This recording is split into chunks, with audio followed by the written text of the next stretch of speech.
ओम नमो भगवते वासुदेवाय। ओम नमो भगवते वासुदेवाय।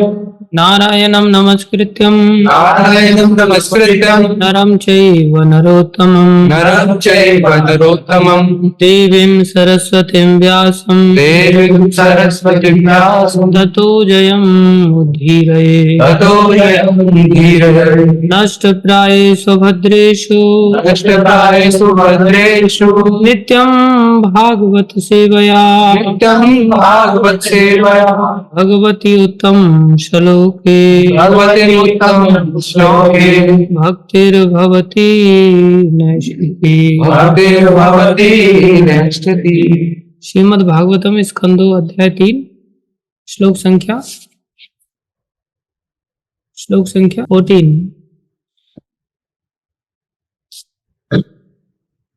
एतच्छुश्रूषतां विद्वन् सूत नो अर्हसि भाषितुम् कथा हरिर्कथोदरका सतां स्युः सदसि ध्रुवम्। एतच्छुश्रूषतां विद्वन् सूत नो अर्हसि भाषितुम् कथा हरिकथोदरकः सतां स्युः सदसि ध्रुवम्। एतच्छुश्रूषतां विद्वन् सूत नो अर्हसि भाषितुम् कथा हरिकथोदरका सतां स्युः सदसि ध्रुवम्। शब्दार्थ एतत् यह शुश्रूषताम सुनने के लिए उत्सुक रहने वालों का विद्वान ए विद्वान सूत गोस्वामी नह हम सबों को अर्हसि आप कर सकते हैं भाषितुम समझाने के लिए कथाएं हरि कथा उदर का भगवत कथा में प्रतिफलित हो सताम भक्तों का शिव हो सदसि सभा में ध्रुवम निश्चय ही। अनुवाद हे विद्वान सूत गोस्वामी कृपया आप हम सबों को ऐसी कथाएं समझाते रहें क्योंकि हम सब सुनने को सुख हैं। इसके अतिरिक्त ऐसी कथाएं जिनसे भगवान हरि के विषय में विचार विमर्श हो सके भक्तों की सभा में अवश्य ही कही सुनी जानी चाहिए। तात्पर्य अर्चनीय वंदनीय प्रातः स्मरणीय जगतगुरु श्रील प्रभुपाद जी द्वारा श्रील प्रभुपाद की कृपा करके ध्यान से सुनेंगे सब लोग। तात्पर्य पढ़ने के बाद मैं पूछूंगा क्या समझ आया, ठीक है। जैसा कि हम रूप गोस्वामी कृत भक्ति रसामृत सिंधु से पहले उद्धृत कर चुके हैं, यदि सांसारिक वस्तुओं को भी भगवान श्री कृष्ण की सेवा से जोड़ दी जाती है तो वे दिव्य बन जाती है। उदाहरणार्थ रामायण तथा महाभारत जैसे महाकाव्य भी, जो कि विशेष रूप से कम बुद्धिमान वर्ग के लिए, कम बुद्धिमान वाले कौन से होते हैं, स्त्रियों, शूद्रों तथा द्विज बंधुओं के लिए, इनको कम बुद्धिमान माना संस्तुत किए जाते हैं, वैदिक साहित्य के रूप में स्वीकार किए जाते हैं, क्योंकि उनका संकलन भगवान के कार्यकलापों के संबंध में किया गया है। महाभारत को 5वां वेद स्वीकार किया जाता है। अन्य 4 विभाग हैं साम, यजुर, ऋग तथा अथर्व। अल्पज्ञानी लोग महाभारत को वेदों का अंग अर्थात वेदों में नहीं मानते, लेकिन महर्षि तथा आचार्य इसे पांचवा वेद स्वीकार करते हैं। भगवत गीता भी महाभारत का एक अंश है और यह अल्पज्ञ लोगों के लिए भगवान के उपदेशों से परिपूर्ण है। कुछ कम बुद्धि वाले यह कहते हैं कि भगवत गीता गृहस्थों के लिए नहीं है, लेकिन ऐसे मूर्ख लोग यह भूल जाते हैं कि इसी भगवत गीता का उपदेश अर्जुन को दिया गया था। बहुत सारे लोग कहते हैं घर में गीता मत लाना, नहीं तो महाभारत छिड़ जाएगा, लेकिन नहीं। प्रभुपाद जी ने कितना सुंदर उदाहरण दिया है कि ऐसे मूर्ख लोग यह भूल जाते हैं कि इसी भगवत गीता का उपदेश अर्जुन को दिया गया था, जो ब्रह्मचारी था और भगवान द्वारा कहा गया था। अर्जुन ब्रह्मचारी थे? आप लोग कोई बोला ही नहीं कुछ। गृहस्थ ब्रह्मचारी, और भगवान द्वारा कहा गया था, जो स्वयं भी गृहस्थ की भूमिका में थे। अतएव यद्यपि भगवत गीता में वैदिक विद्या का उच्च दर्शन पाया जाता है, तो भी यह दिव्य विज्ञान के नौसिखियों के लिए है और श्रीमद् भागवत स्नातकों तथा उत्तर स्नातकों के लिए है। अतएव महाभारत, पुराण तथा अन्य ऐसे ही ग्रंथ जो भगवान की लीलाओं से ओतप्रोत हैं, सभी दिव्य ग्रंथ हैं और उनकी व्याख्या महान भक्तों के समाज में अत्यंत श्रद्धा पूर्वक की जानी चाहिए। कठिनाई तो यह है कि जब ऐसा साहित्य व्यावसायिक आदमियों द्वारा किया जाता है तो यह इतिहास या महाकाव्यों की तरह संसारी साहित्य लगता है, क्योंकि इसमें अनेक ऐतिहासिक तथ्य तथा आंकड़े रहते हैं। इसलिए यह कहा गया है कि ऐसे साहित्य की व्याख्या भक्तों के समाज में की जाए। जब तक ऐसे ग्रंथों की व्याख्या भक्तों द्वारा नहीं की जाती, तब तक उच्च श्रेणी के लोग ऐसे साहित्य का रसास्वादन नहीं कर सकते। अतएव निष्कर्ष यह निकला कि अंत तो गोत्वा भगवान निर्विशेष नहीं है, वे परम पुरुष हैं और उनके विविध कार्यकलाप होते हैं। वे समस्त जीवों के पथ प्रदर्शक हैं और पतित आत्माओं के उद्धार हेतु अपनी निजी शक्ति तथा इच्छा से अवतरित होते हैं। इस तरह वे एक सामाजिक, राजनीतिक या धार्मिक नेता की तरह भूमिका निभाते हैं। चूंकि ऐसी भूमिकाएं अंततः भगवान की कथाओं की चर्चा में समाप्त होती हैं, अतएव ऐसी सारी प्रारंभिक कथाएं भी दिव्य हैं। मानव समाज के नागरिक कर्तव्यों के आध्यात्मिकरण का यही उपाय है। लोगों में इतिहास तथा अन्य संसारी साहित्य या यथा कहानी, उपन्यास, नाटक, पत्रिका, समाचार पत्र पढ़ने की प्रवृत्ति होती है। अतएव उन्हें भगवान की सेवा के साथ क्यों न जोड़ दिया जाए, जिससे वे सभी भक्तों द्वारा आस्वादनीय कथाएं बन जाएं। भगवान निर्विशेष हैं, उनमें कोई क्रियाशीलता नहीं होती, वे पत्थर की तरह जड़ हैं एवं उनके न कोई नाम है न रूप। इस तरह के कुप्रचार ने लोगों को ईश्वर विहीन, श्रद्धा विहीन असुरों में परिणत कर दिया है। इस तरह वे जितना ही भगवान के दिव्य कार्यकलापों से दूर हटते जाते हैं, उतने ही अधिक वे संसारी कार्यों में अभ्यस्त होते जाते हैं, जिससे भगवत धाम जाने के बजाय उनका नरक जाने का मार्ग साफ होता रहता है। साफ करना चाहिए कि नहीं नरक जाने का रास्ता? तो गंदा रखना चाहिए नरक जाने का रास्ता? हाँ, ब्लॉक रखना चाहिए। ब्लॉक कर दो। होशियार है आपसे। श्रीमद् भागवत के पांडवों के इतिहास आवश्यक राजनीति तथा सामाजिक कार्यों से युक्त से प्रारंभ होता है, तो भी यह परमहंस संहिता अथवा सर्वश्रेष्ठ योगी के लिए निर्मित वैदिक साहित्य कहलाता है और इसमें परम ज्ञानम अर्थात सर्वोच्च दिव्य ज्ञान का वर्णन मिलता है। भगवान के सारे शुद्ध भक्त परमहंस हैं। वे उन हंसों के समान हैं जो दूध तथा पानी के मिश्रण से दूध विलक करके पीने की कला जानते हैं। प्रभुपाद जी यहाँ लिख रहे हैं, 50 वर्ष पूर्व तक भी सभी भारतीयों की सामाजिक संरचना इस प्रकार से सुव्यवस्थित बनाई गई थी कि लोग ऐसा साहित्य नहीं पढ़ा करते थे जो भगवान के कार्यकलापों से जुड़ा ना हो। वे ऐसा नाटक नहीं खेलते थे जो भगवान से संबंधित ना हो। वे ऐसे मेले या उत्सव का आयोजन भी नहीं करते थे जो ईश्वर से संबंधित ना हो। ना ही वे ऐसे स्थानों में जाते थे जो तीर्थ स्थल ना हो। तथा भगवान की लीलाओं से पवित्र न हुआ हो, इसलिए देहात का सामान्य व्यक्ति तक रामायण, महाभारत, गीता तथा भागवत के बारे में अपने बचपन से ही चर्चाएं करने लगता था। किंतु कलयुग के प्रभाव से वे सब कुकरों सुकरों की सभ्यता को प्राप्त हो चुके हैं और दिव्य ज्ञान की परवाह किए बिना रोटी कमाने के लिए श्रम करते रहते हैं।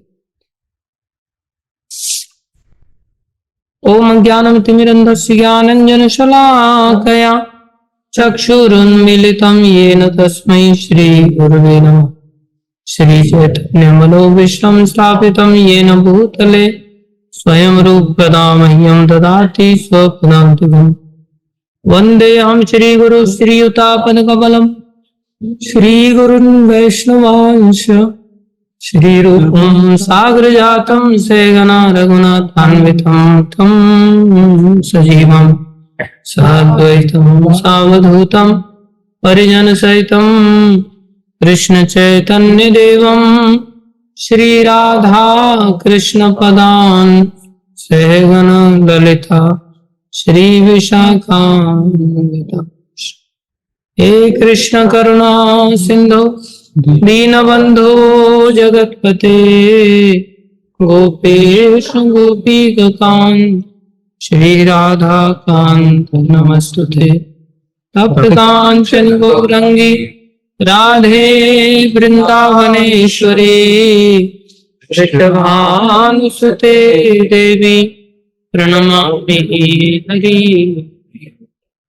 वाञ्छाकल्पतरुभ्यश्च कृपा सिन्धुभ्यैव च पतितानां पावनेभ्यो वैष्णवेभ्यो नमो।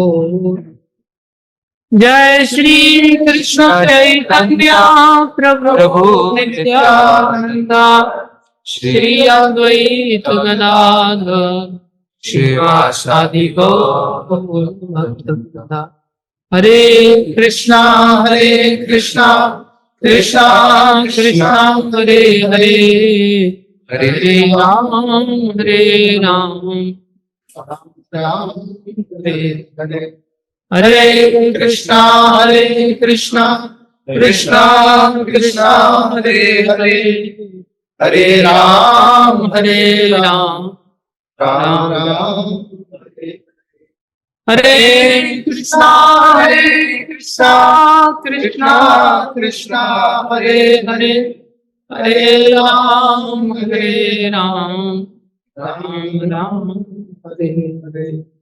गुरुवे गौरचंद्राय राधिकाय तदालये कृष्णाय कृष्ण भक्ताय सर्वभक्ताय नमो नमः।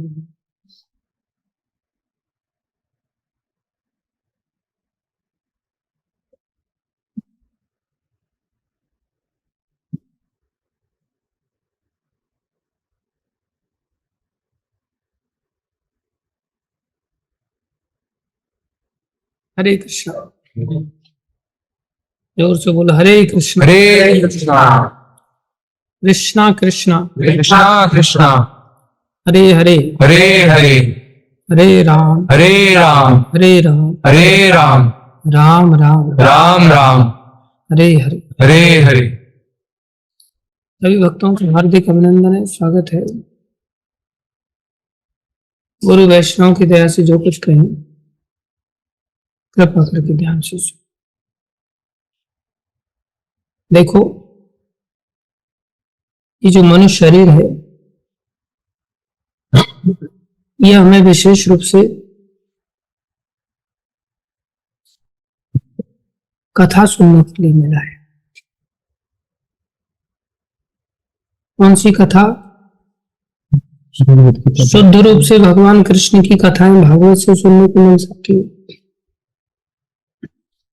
और संसार में मिश्रित रूप से भी अगर कोई कथा सुनना चाहे, सबकी शुद्ध वृत्ति इतनी नहीं उठ पाती, तो महाभारत आदि ग्रंथों से भी कथाएं सुन सकता है, जिसमें संसार के बहुत सारे पहलुओं पर चर्चा की जाती है, लेकिन साथ में वो सब कृष्ण से संबंधित भी होती है। कुल मिलाकर के भगवत संबंधी कथाओं को श्रवण करना चाहिए। रूपा जी वर्णन करते हैं कि पहले ऐसी सभ्यता थी, आज से 50 वर्ष पूर्व तक ऐसी सभ्यता थी, और ब्रजमंडल में हमने देखा 30 साल पहले तक भी ये सभ्यताएं थी, जहां घरों में बड़े बड़े गांव के अंदर चबूतरे होते थे और उन चबूतरों पर कवि लोग आते थे और गायक कलाकार लोग भी फालतू के गाने न गा करके, फालतू का काव्य रचना न करके बड़े सुंदर सुंदर कथाओं को गा करके सुना देते थे, ऐसी संरचना करते थे। हम जब बहुत छोटे थे तो हमारे गांव में एक व्यक्ति आए थे, तो उन्होंने ऐसे ही गाया था, ढोला कहते थे पहले उसको, ढोला गाना, अलग अलग लोक गीत होते थे।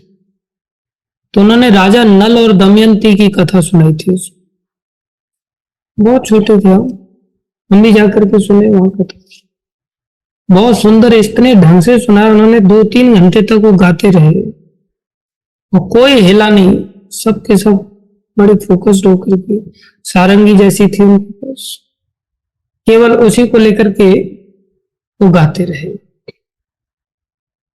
और उसी से बहुत आनंद आया और सबको याद हो गई वो कथा। क्योंकि हम जैसा सुनते हैं ना वैसे ही हम बन जाते, सुनने का बहुत बड़ा रोल है। बचपन से हमने क्या किया है, हमने अपनी आत्मा को भुलाया। कैसे भुलाया? कैसे भुलाया? उनकी ना सुनकर, उनकी ना सुनकर, किसकी? आत्मा की, आत्मा की ना सुनकर नहीं, हमने बुलाया क्योंकि बचपन से हमें यह सुनाया गया था कि तुम आत्मा नहीं हो, तुम जीत हो, ठीक है नहीं? जो भी आता था यही नाम लेता, जीत जीत जीत। कोई ऐसा कहता था तुम शरीर नहीं आत्मा हो, तुम शरीर नहीं आत्मा हो, कोई ऐसा बोलता था? हर व्यक्ति ने हमारा एक नया नामकरण कर दिया और फिर वो अलग अलग नामकरण होते ही चले गए, ठीक है नहीं? पहले साधारण नामकरण हुआ, फिर उसके बाद इंजीनियर साहब, इंजीनियर साहब, इंजीनियर साहब। फिर आदमी क्या सोचने लगे, मैं कौन हूं? इंजीनियर साहब। लोग कहने लगे डॉक्टर साहब, डॉक्टर साहब, डॉक्टर साहब, डॉक्टर साहब बन गए। कुछ लोग कहने लगे सेठ जी, सेठ जी, सेठ जी, तो सेठ जी बन गए। कुछ लोग कहने लगे लाला जी, लाला जी, तो लाला जी बन गए। कुछ लोग कहने नेताजी, नेताजी, तो नेताजी बन गए। कुछ लोग कहने लगे ड्राइवर साहब, ड्राइवर साहब, तो ड्राइवर साहब बन गए। लोगों का सुन सुन करके उस्ताद, उस्ताद, उस्ताद, तो उस्ताद बन गए, ठीक है नहीं? फिर छोटे छोटे बच्चे पैदा हुए, फिर बोले पापा पापा पापा, फिर पापा बन गए। मम्मी मम्मी मम्मी, फिर मम्मी बन गए। और फिर दादा दादा दादा। इस तरह से जो जो चीजें सुनते चले गए वैसे वैसे बनते चले। सौभाग्य से मदालसा माता थी जो अपने बच्चों को बचपन से सिखाती, क्या खेल रहा है? खेल मत, तुम शरीर नहीं आत्मा हो। निरंजनो असी, तुम इन सब चीजों में मन को मत लगाओ, तुम इन सब से अलग हो। शुद्धो असी बुद्धो असी, तुम शुद्ध जीव हो। बुद्धो, तुम ज्ञानवान हो। निरंजनो असी, तुम अनासक्त रहो इस संसार से, तुम्हारे इस संसार से कोई लेना देना नहीं, कोई नाता नहीं, कोई संबंध नहीं। ये बात बचपन से सिखाते सिखाते क्या करना, बोले तुम भगवान श्री कृष्ण के अंश हो, जाओ जंगल में चले जाओ। 5 साल का होने तक ये सब इतना घुसा देती के दिमाग में, उस 5 साल के बच्चे के अंदर ये भावना जागृत हो जाए। सुनने की क्रियाकलापों की महिमा बड़ी अद्भुत होती। ब्रज में ऐसा सौभाग्य लोगों को मिलता है कि घर घर में मंदिर देखे जाते हैं।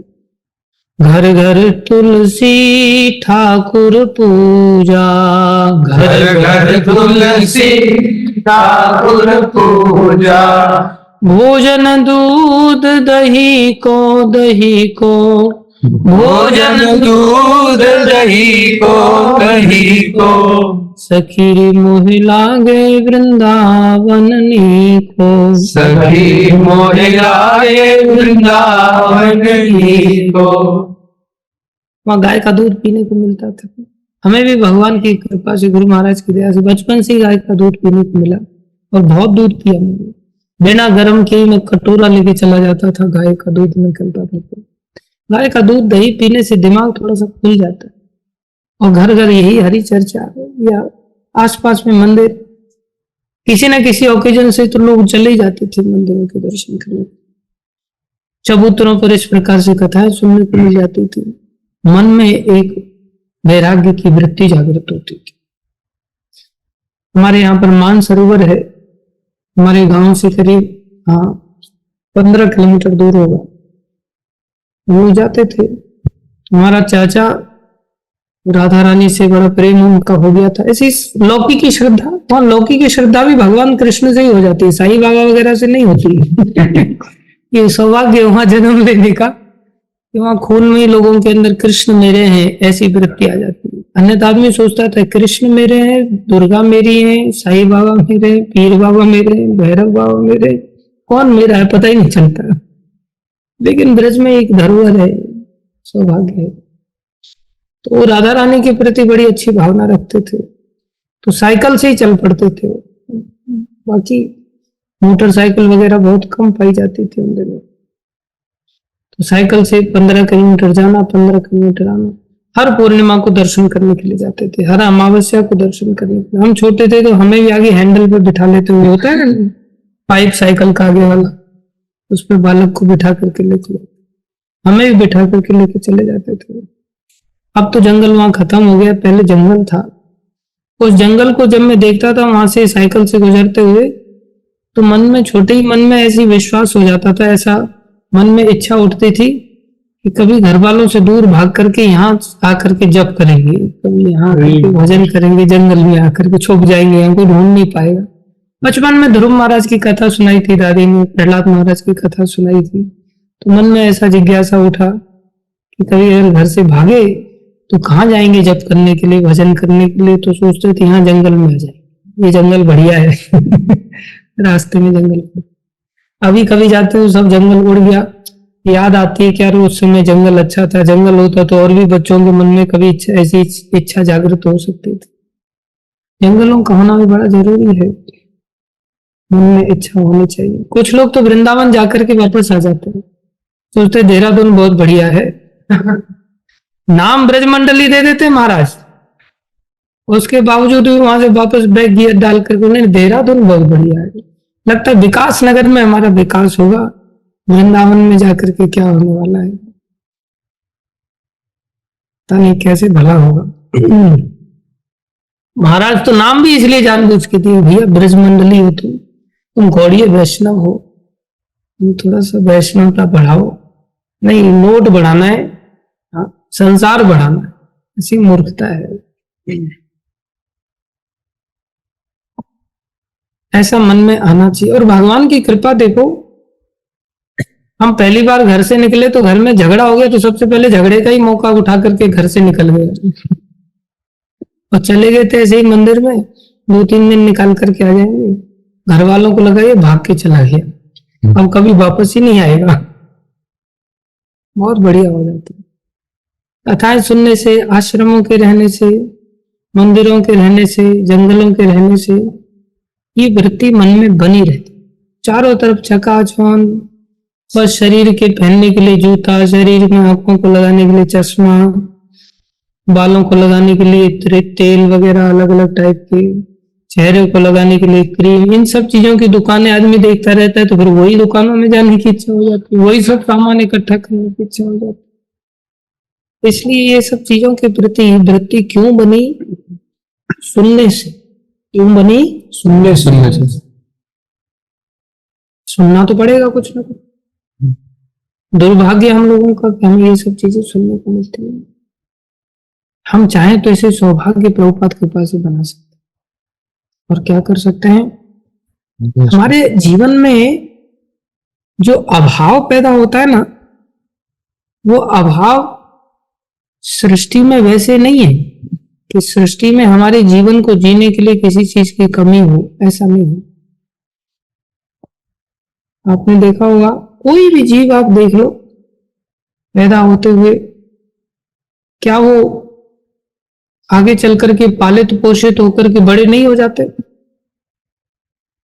उनको भोजन पानी मिलता रहेगा तभी तो बड़े होंगे ना। देखा जाए तो ना उनकी नौकरी है, ना चाकरी है, ना कोई बिजनेस है, कुछ नहीं है, फिर भी बड़े हो जाते कि नहीं? और कितने कितने बच्चे उनके हो जाते कई बार, सब बड़े हो जाते कि नहीं? सुअर के बच्चे देखो कितने दुबले पतले होते हैं, मोटे होते हैं। मोटे होते हैं ना। कितने होते हैं? बहुत। संख्या में कितने होते हैं? कई सारे हो जाते हैं। और सब खा खा करके मोटे हो जाते हैं। सबकी व्यवस्था भगवान ने। हाथी का भी बच्चा पैदा होता है तो कोई कमी रहती है क्या उसके लिए? वो भी अच्छा खासा हाथी बन जाता है। हाथी क्या बन जाता है? हाथी बन। गहना है वो कम थोड़ी खाता होगा, वो भी कितना फूला लेता है शरीर को खा पी करके। तो भगवान ने व्यवस्था बनाया है खाने पीने के लिए कि नहीं बनाया है कि नहीं? सब व्यवस्था की। इनकी मम्मी इनको रोटी नहीं देती थी बचपन में। सौतेली माँ थी, सौतेली इनकी खुद की माँ गुजर गई थी ना, आपकी माँ। इनकी सौतेली माँ थी, इनको रोटी नहीं देती थी। फिर भी आपको ये दुबले पतले नजर आ रहे हैं। ये तो आपकी कृपा है। जगन्नाथ की कृपा है, जगत के नाथ है। कोई अभाव नहीं रहता संसार में, हर व्यक्ति को भगवान व्यवस्था बनाते ही बनाते। अब इसकी माँ अपनी खुद की है,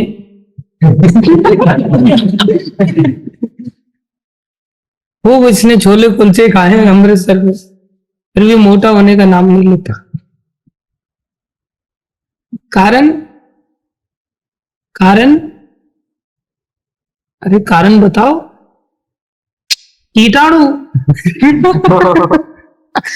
कारण क्या है? कीटाणु। कीटाणु मतलब कारण है काम, क्रोध, लोभ, मोह, मद, मात्सर्य, ईर्ष्या, दंभ, कपट, ये सब कारण। इसलिए अभाव इन चीजों के कारण पैदा होता है, वैसे अभाव नहीं। वैसे सब चीजों की व्यवस्था है। अभाव काम के कारण नहीं, अभाव क्रोध के कारण नहीं, अभाव लोभ के कारण नहीं। आदमी मर रहा है तो लोभ के कारण। जब भूखे कुत्ते बिल्ली नहीं मर रहे हैं, पशु पक्षी नहीं मर रहे हैं, तो हम कैसे भूखे मर जाएंगे? अजगर नहीं मर रहा है, अजगर के बारे में वर्णन किया, अजगर करें चाकरी, पंछी करें काम। पंछी कभी ऐसा नहीं कि हाँ बेटा तू अच्छी तरह से पढ़ाई कर ले, फिर तू अपना रिज्यूम लटका करके फिर जाना उधर बायोडाटा के साथ और फिर कंपनी में रिक्वेस्ट करना। कहीं कुछ नहीं मिल रहा है तो कम से कम स्विगी में ही जाकर के रिक्वेस्ट कर देना कि मैं आपका टिफिन बांटूंगा इधर उधर जाकर के, मेरे को इधर ही नौकरी दे दो। कुछ मूर्ख लोग ऐसा ही सोचते हैं।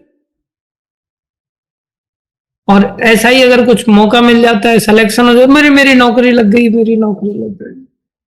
क्या नौकरी लग गई? एकदम टपोरी बन करके, तरह तरह की ड्रेस पहन करके, आगे इतना बोझ लटका करके, आगे इतना बोझ लटका करके, पीछे इतना बोझ, बाइक पर जा रहे हैं बेचारे, जगह जगह भिखारी बन करके दरवाजा में सप्लाई कर रहे। तो नौकरी है। ये जीवन नौकर बनने के लिए नहीं मिला है, ये जीवन भक्त बनने के लिए मिला है। क्या बनने के लिए? भक्त बनने। भक्त के जीवन में ना खुद अभाव होता है, और जो भक्त के संपर्क में आ जाता है उसके लिए भी अभाव नहीं रहता। प्रभुपाद जी के संपर्क में जो भी लोग आए, क्या कोई अभाव हुआ? कोई अभाव नहीं। बहुत सारे लोग केवल देखते ही रहते थे, इन लोगों के पास इतना वैभव आता कहां से?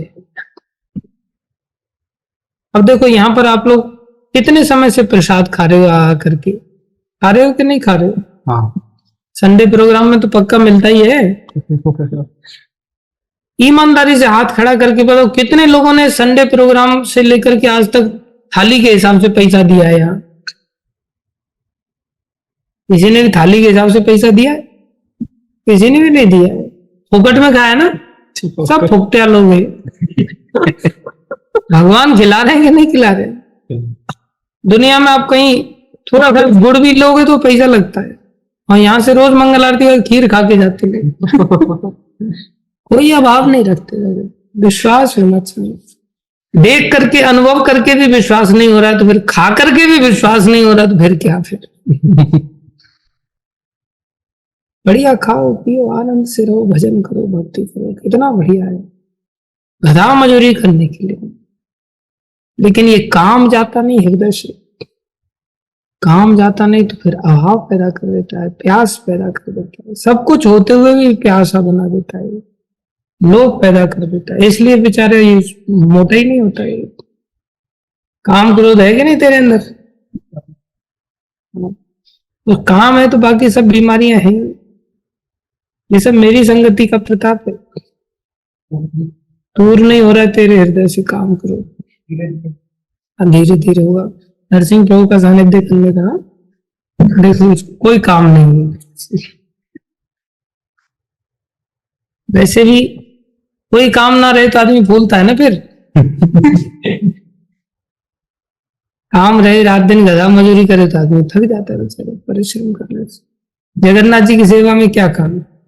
मलिदा बनाओ, खिलाओ और खाओ।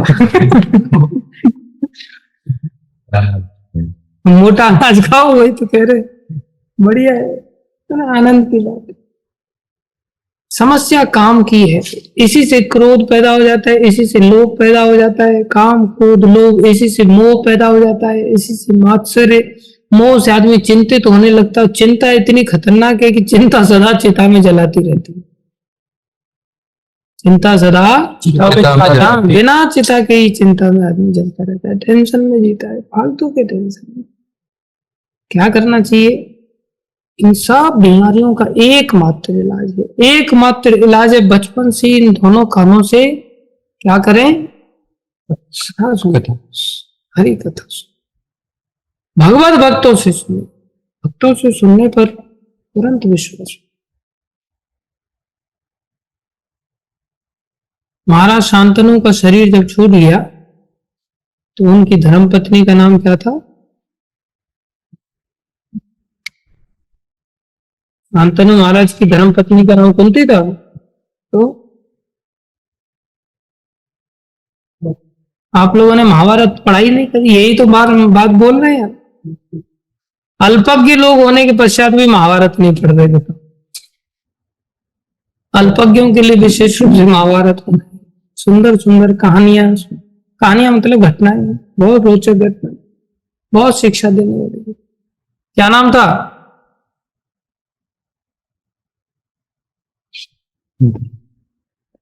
शांतनु महाराज के पुत्र का नाम क्या था?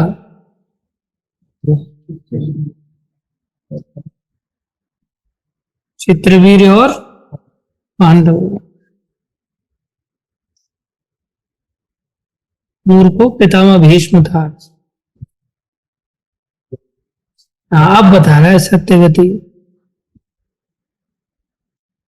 उनकी दो पत्नियां थी, गंगा और सत्यवती। गंगा जी जब चली गई, बाद में उन्होंने किससे विवाह किया? सत्यवती से विवाह, जिनका दूसरा नाम क्या था?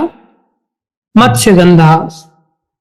तो योजन गंधा बन गई। सुंदर सुगंध उनके शरीर से आने लगी। मछली की दुर्गंध आती थी पहले। तो दूसरी शादी की थी एक प्रकार से। कम उम्र में महाराज शांतनु उनको छोड़ करके चले गए। ज्यादा उम्र नहीं थी उनकी। उनके दो पुत्र हो गए थे, चित्रांगद और विचित्र वीर। कौन हो गए थे? चित्रांगद और विचित्र वीर। उनके आगे चल करके पुत्र हुए पांडु, धृतराष्ट्र और विदुर।